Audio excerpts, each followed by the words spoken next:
বিষ্ণু ইসা ইসলাম একবার সাহাবীদের সাথে কথা বলতেছেন এভাবে হেলান দিয়ে।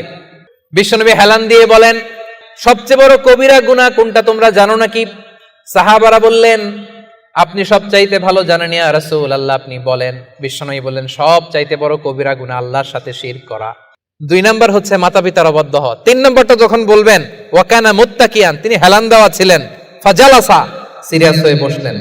এরপরে বললেন, আলা ওয়া কাউলু যুর, আলা ওয়া শাহাদাতু যুর, সাবধান, মিথ্যা বলো না, মিথ্যা সাক্ষী দিও না, মিথ্যা সাক্ষী দিও না, মিথ্যা সাক্ষী দিও না। বিষ্ণুবী বলতেই লাগলেন, কতবার যে বলছেন তার কোনো হিসাব নাই। কোন সুবহানাল্লাহ। মিথ্যা কথা, মিথ্যা সাক্ষী, এটা মহাপাপ। আমাদের বাংলাদেশে মিথ্যা সাক্ষী আছে না নাই? কোর্ট কাচারিগুলোতে খেয়াল করেন, হাইকোর্ট, সুপ্রিম কোর্ট, দেখেন কোরআন ধরে বলে, যাহা বলিব সত্য বলিব, সত্য বই মিথ্যা বলিব না, কিন্তু যাহা বলে সবই